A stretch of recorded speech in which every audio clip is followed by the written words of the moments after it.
Hey, what is going on, everyone? Welcome back to the channel. That time of week again, everybody's favorite segment on YouTube, the MLB Power Rankings. It was a pretty interesting week, and honestly, sometimes I have a little bit more fun putting the board back together because we just did our last video doing a MLB playoff prediction video. I kind of went over the giveaway details in that. So if you missed that and want to enter the giveaway for the hat, go back, watch that, and follow the instructions in that video. But I get a chance to kind of redo the whole board when that happens, and it makes me kind of look at it as an overview again. To be honest, the top row, bottom row, pretty simple. I think even the second row is pretty simple. Honestly, the hardest row for me was this second row in these last two spots. I think it's really close. Like, it's almost a big cutoff here from who's doing the worst in the MLB. And while these teams are out of the playoffs, trying to decipher who's really doing better and who is better, it's kind of been a difficult challenge for me, especially this week. So it's going to be fun going through those. As always, guys, if you guys are new to the channel, subscribe, like, smash that like button. I would really appreciate it. We are on our way. We're almost at 2,000 subs. I think we can get to 2,000 by the end of the year. Maybe I'll do another giveaway for that, but let's get some momentum on that first. So number 30, 29, and 28, I'm just going to emphasize now, probably can be pretty interchangeable at this point, but I'm going to keep this team at number 30. While they have picked up some series wins, maybe a little bit more consistently than others, I think the Coors factor plays a little bit into that. On top of that, they've just been so awful in so many different situations. It's going to keep them there. I think of all the times, all the parts of the season where they've maybe potentially made a bid to get out of number 30, I think it is now. They're actually winning series. They won against Arizona 3-1. They won against St. Louis 2-1. Both teams that are not like light years ahead of them in terms of skill, but they're winning, and so they're starting to make a case. But I'm going to keep them at number 30 at least for a little bit longer. I think on top of that, the other teams ahead of them playing poorly is helping with that case. I didn't think I'd spend that much time on Colorado in this video, so I'm just going to move on to number 29. Team that has pretty much played their way into the conversation as the worst team in the MLB, and keeping it at number 29. They did have a series split over the weekend against Philly, 2 games apiece. So that kind of is what kept them there, in my opinion. All as well, 1-2 against Kansas City to start the week. Another losing week. Washington really doesn't have a lot going for them. There was parts of the season where you thought there'd be some starting pitching guys that were looking good, but they've kind of fallen off as well. The top of the lineup, you were excited about them, but they haven't really performed like they did earlier in the season. So it's just been a devastating year at this point for the Washington Nationals. Number 28. Another team you could possibly argue as the worst team in the MLB. At least they're very clearly the worst in the American League. 1-2 against Detroit. 0-3 against Kansas City. So I thought at one point or another, Chicago is starting to come around a little bit, and they would be able to pick up some wins here and there, especially in their division. But to go 1-5 in their division kind of cemented that they're not going any higher than number 28 this year. Number 27. Easy for me to put them here. Wasn't much thought. I don't think they're necessarily as bad as the bottom 3, but once you start to get to 26, I think they're a little bit behind the curve on that. 0-3 against Milwaukee. 1-2 against the Cubs. And if it wasn't for Skeens, honestly, there'd be no highlights of this team, it feels like. 1-5 in their division. They're pretty far out. They very much feel like the White Sox and how far they are behind the rest of their division at this point. And they're, I guess, looking ahead to next year. Is that just typical way of a Pirates fan at this point? Number 26. I think we're starting to get into a conversation where, sure, I have this team in the bottom row. They've played a lot more competitively than I thought they were after the trade deadline, but at the same time, they're not doing so well, right?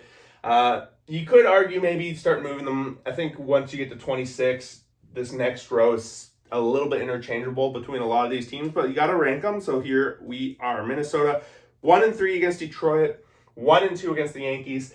Thought they were going to really at least split the series with Detroit. There were moments where it was there, and even against the Yankees, there were some times where you thought they had a shot to win that series. So Minnesota at least being competitive, a lot more competitive than I thought they were after throwing in the towel at the trade deadline. Number 25.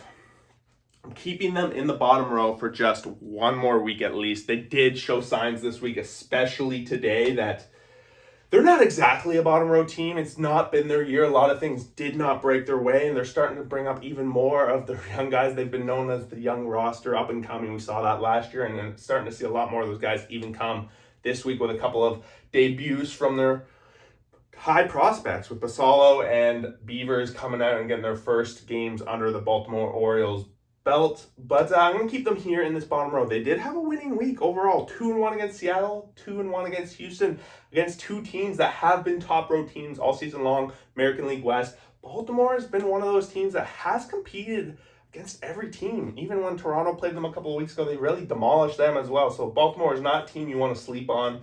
And I think if all things were being reset and they weren't so far behind the 8 ball, they'd be having a lot more time to maybe make some ground up and be competitive. But at this point, they're not anywhere near it. Number 24. Just finished watching them finish off the Athletics, and it was a crazy extra innings game. Managed to avoid the sweep from the Athletics. And I have them as one of the most free-falling teams on this board, and that, to me, is because their playoff chances have just pretty much been diminished. Even though they started the week 3-0 against the Dodgers, a lot of people unexpected there. I just don't see them being competitive, and most games of late, they just have pitching struggles, and when they're guys that go out there and supposed to pitch well, we saw pretty gung-ho in this Athletics series. It's just not there, and I'm going to keep them in that spot, and they're kind of competing. They're pretty much on the same level as this Athletics team. The edge being Athletics won the series. They almost got the sweep today, going to extras there.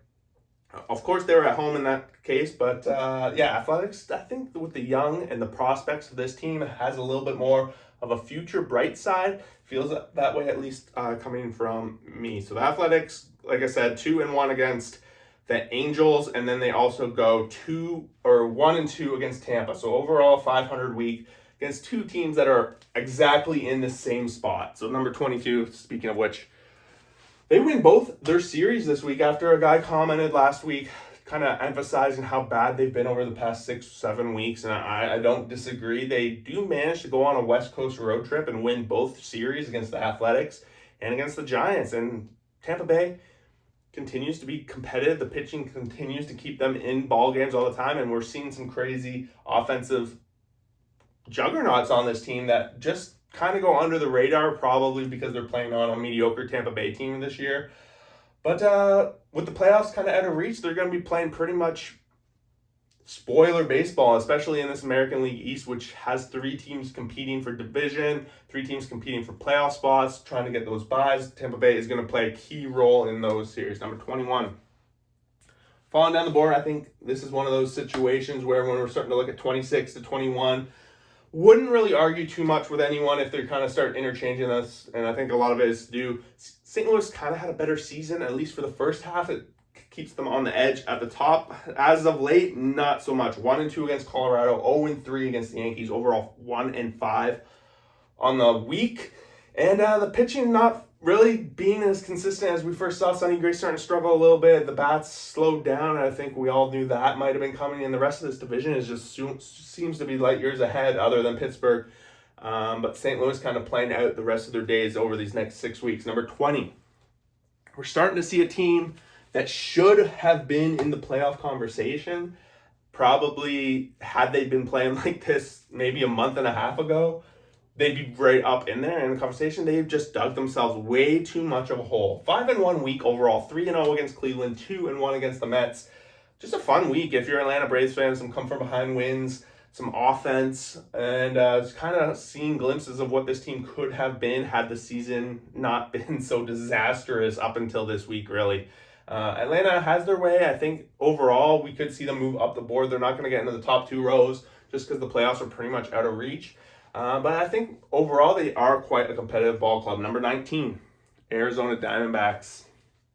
Losing to the Colorado Rockies might be a new low for the Diamondbacks, and probably could make an argument that they could start to move down this board. Winning the series at the beginning of the week, they played Texas 2 games out of 3. They won that one, so it kind of kept them in the same spot as last week. But I think if we start to see repeat of what we saw with the Colorado series, I try not to weigh too much about series that happen in cores, just because it's kind of anomalies for most teams.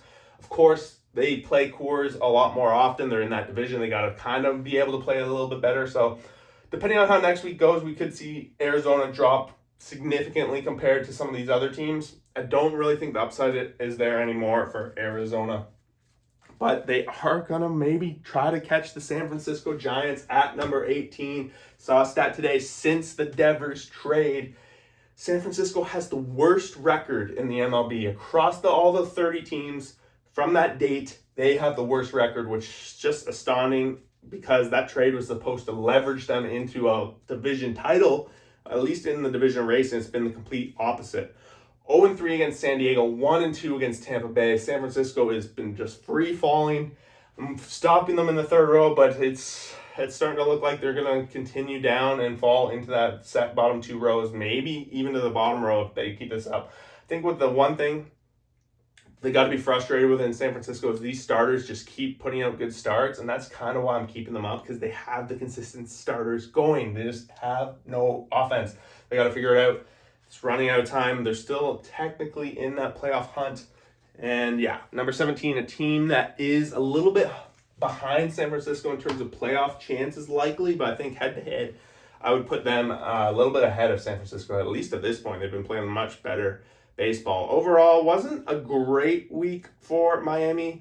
1-2 against Boston, 1-2 against Cleveland. Their American League teams, had they been on the National League side, there are teams in the playoffs that they would have been trying to get in. I want to see Miami work their way back to 500. They did taste it for that little bit, and then they kind of been struggling since. So maybe it's that little bit of a breakthrough spot that they need to figure out. I think once they start playing a little bit more in the National League, that is kind of where their bread and butter is going to be a little bit more. But right now, they're kind of average team. They're playing better than they were, better than a lot of people had expected. And to be in the third row at this point of the season, I think that's a win for Miami. Number 16. I think I moved them up to number 12 maybe a couple of weeks ago, but they've just fallen a little bit stale. And there's a guy in the comments that's always showing up and saying that they should be in the bottom row. And if it wasn't for the pitching, I think they might very well be. Evaldi and DeGrom both go this weekend against the Blue Jays, and they only managed to win 1 out of 3. And offense kind of showed up for most of the game, so that's usually been what's held back for Texas over the course of the season. They also go 1-2 against Arizona, a team that's sold at the trade deadline. Series you gotta win to get back in this race and to stay in this race. They had worked their way slowly back, and this is just a disastrous week, I think, for Texas. They got to rebound next week because we're running out of games, and if they start floating around 16, 17, 18 on this board, their playoff hopes are going to start to go, because teams in the American League Central, like the Kansas City Royals, are having winning weeks, and they're moving their way up and playing a little bit more competitive. They just seem all around more competitive, doing better. I don't know what else to say. 2-1 against Washington, 3-0 against the White Sox. So that's the kind of thing you got to do. 5-1 against 2 bottom 3 teams in the MLB. That's what you got to do if you're chasing those wildcard spots. You got to make up that ground, and that's the perfect way to do it in Kansas City, is kind of taking care of business, and that's what you got to do. Beat Toronto a couple weeks ago as well, so I think they're trending in the right direction. I'm going to keep them at 15, but I think they're going to start to sniff around. This might be the low point for Kansas City. They're going to start sniffing. They're chasing number 14 really tightly, and whilst Cleveland had been the hotter team over the past number of weeks, this week, you got to give it to Kansas City. 2-1 against Miami, 0-3 against Atlanta. So they started the week well. They were playing well going into it. I think falling flat after having a couple of leads in this Atlanta series and then getting swept, I think that might come back to kind of haunt them down the stretch here. I hope it doesn't, because they are one of my playoff predictions if you go check that video out. But Cleveland, it's a little bit of a iffy week to go from going 2-1 to a 2-4 week after playing 2 teams that are technically behind you, teams that aren't going to make the playoffs. It's not what you want to do. Cleveland's going to have to start taking care of business going forward, winning over 500 week after week after week if they're going to get back in this thing. Number 13, falling out of the top 2 rows. Maybe for the first time this season. It might very well be for the first time this season.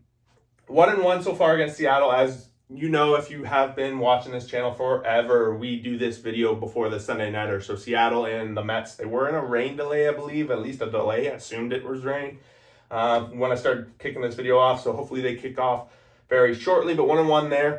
And the Mets lose the series earlier in the week, 1-2 against Atlanta. Again, a series that you got to win if you're going to be in this playoff chase, and that's what the Mets got to figure out. Number 12, working their way back into the playoff conversation. Maybe it's just Judge. Having Judge out of the lineup was disastrous, and now that he is back in there, they have a 5-1 week. Exactly what the doctor ordered for these New York Yankees. Maybe they're going to get back on track.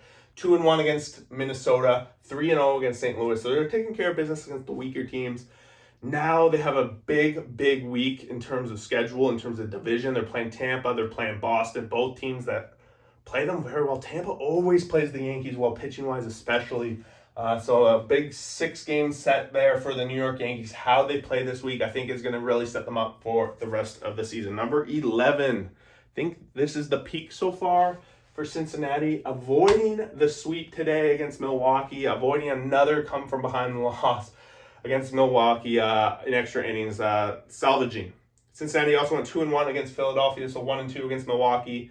But they put Milwaukee to 2 extra inning games, and their pitching has been elite on there. So I think they're setting themselves up to be a very competitive team, especially come the postseason. I think they are a dark horse. You got to keep your eye on this Cincinnati Reds team. They are hungry, and they are chasing the free-falling Chicago Cubs, who have dropped down to 10th. In the comment section last week, I kind of admitted that I probably had them too high last week, and now this is a little bit of an adjustment, hence why the 6th place drop as well. 1-2 against the Blue Jays to start. Answered back with a 2-1 series win against the Pirates.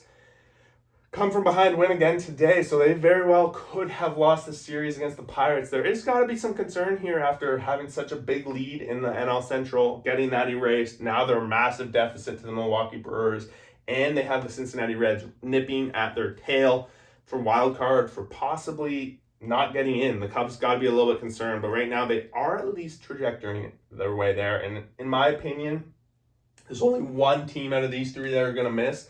Right now, I'm projecting it to be possibly the Mets. But yeah, it's not going to be super competitive like we've seen in the past for the National League, I don't think. I think it's a pretty big stretch here, and only one team going to be missing out of these top 7 that are up there. Number 9, Boston Red Sox. A little bit of a average week for them. 2-1 against Miami. 1-2 against Houston. 500 week. And that's going to be good to maintain pace with the Blue Jays at least. They're 5 games back still, so it's quite a big deficit in this. Still going to have some couple games. Like I said, they're going to be playing the Yankees this week, so that's going to be important for Blue Jays fans as well. Boston, their pitching has got them right back in this, and surprisingly, the offense has gone well too. Not a great way to lose today. They really should have stepped up and got the sweep and gained 1 game on the Jays. But the 9th inning blow, it seems like a little bit of late inning troubles have been there for Boston, at least as of late. Number 8, I do have those Houston Astros. 2-1 against Boston, 1-2 against Baltimore. So 500 week against American League East. Honestly, if you're going 500 against the American League East on any given week, I think you got to be somewhat satisfied with that. Of course, you want to have winning weeks. You can't do 500 all the time, but against the juggernauts that is known to be the American League East, got to be a little happy. There is some concerns. Valdez kind of got beat around by Baltimore.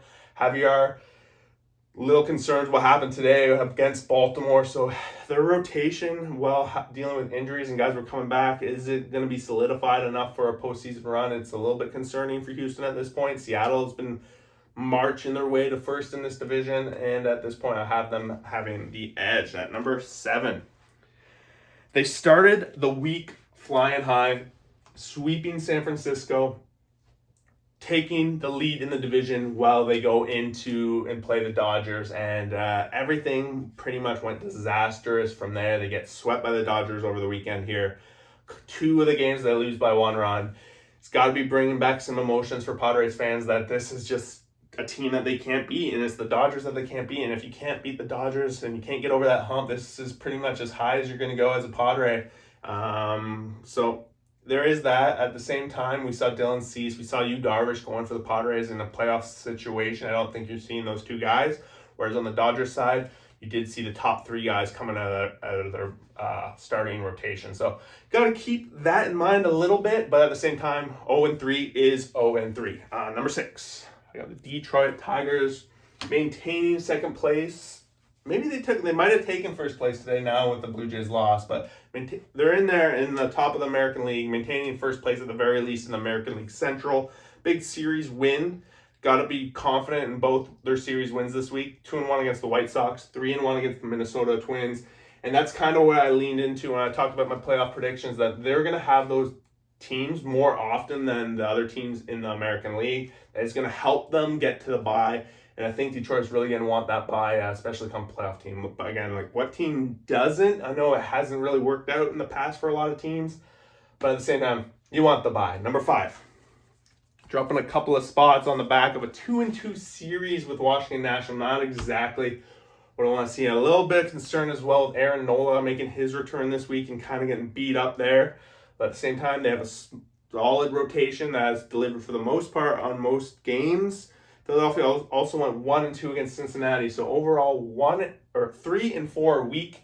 Not exactly terrible, but you want to have a winning week if Washington's in the mix at this time. You can't stay in the top 3 like they were, just kind of with that scenario. With the rest of the teams that have been playing winning baseball. At number 4, Seattle Mariners. There was a lot of talk in the comment section last week that they've been hot, they've been well, they should maybe be a little bit higher, but I wanted to see what they would be like going out to an East Coast road trip. We hadn't seen one in a little bit from them. And sure enough, they lose a series to Baltimore, with the only win being on the back of a 1-0 win. It's a little bit there. On top of that, they go to the Mets 1-1. A little bit of an offensive slowdown, it seems like, on this road trip as well. Shows signs of things we have seen concern of. Seattle, of course, trying to address those things at the trade deadline. I think they have. The rotation has been good as well. And I think they are on their way to be the top in the American League West. At number 3, just feels like it's inevitable at this point that I had to keep moving them up. Mainly, they've been winning. Of course, they win both series again this week. The offense has been pouring on. There has been issues. The starting rotation has not been excellent, but at the same time, we are going to see Shane Bieber join this rotation this week. I think it's going to be against Miami next weekend. So there is that. They're going to have that possible ace if he can deliver that on top of that. They win against the Cubs. They win against the Rangers, 2 teams that are borderline playoff. They probably could both be playoff teams. And the Jays are the best team right now in the American League. So I got to give them a little bit of credit here with the other teams kind of struggling. They have the tiebreaker over Seattle. They have the tiebreaker over Detroit. They won some games against Philadelphia, although the one series was pretty ugly. They got swept. But right now I got them at number 3, with number 2 being the LA Dodgers. It felt wrong because I had them number 3 last week, and then they rewarded me with that number 3 pick by getting swept by the LA Angels, going 0-3 this week, and then 0-6 on the season. It just feels like the Angels just have the LA's number. Almost feels like also 2 tales of 2 different sides of the rotation right now. The top 3 rotation with Snell, Glasnow, and Kershaw seem to be playing the weekends, whereas the other 3 are like playing during the week, and it's kind of creating 2 different situations. Maybe that is just me, but that's what it felt like the past 2 weeks at least. But Dodgers overall, the win, series sweep over the Padres this weekend kind of cinched it for me. I found like they're starting to come into their own. I saw them win the series against the Jays the weekend before as well. They're coming into their World Series ways, and their pitching is getting healthy, and people got to be scared. This is a powerhouse team. Even though we still see times where they have an Achilles heel, they definitely deserve it. I just couldn't make an argument for anyone else to be at number 2. At number 1, in contrary to every comment I got, I must have got 13 comments on this last week, I did update the logo. It is a little small, but it's because it comes from a different set than all these other ones. The Milwaukee Brewers maintain number 1, and how could you move them down based on what we've been seeing? 14-game win streak ended today after almost a comeback win again to push it to 15. What else to say about this Milwaukee Brewers? Leading the league in run differential, offense. They've been missing Jackson Chourio for weeks. Their rotations 1 through 5 has been delivering for the most part. They've had massive multiple come from behind wins. Must be right there in the top 3 of that. Nothing bad really to say about Milwaukee right now. So if you do have something bad to say, throw it in the comments. Where's their weakness right now? Let me know in the comments below. Otherwise, guys, there you guys have it. 1 through 30 MLB Power Rankings for the middle of August we're going through here. So at the end here, like, subscribe, comment. Don't forget, we are doing the hat giveaway. The instructions are on the video. It'll be tagged at the end of this video too. But I'll be doing the draw for that probably Tuesday or Wednesday. So if you have entered, look for that. And guys, thanks for watching. We will see you for that next video.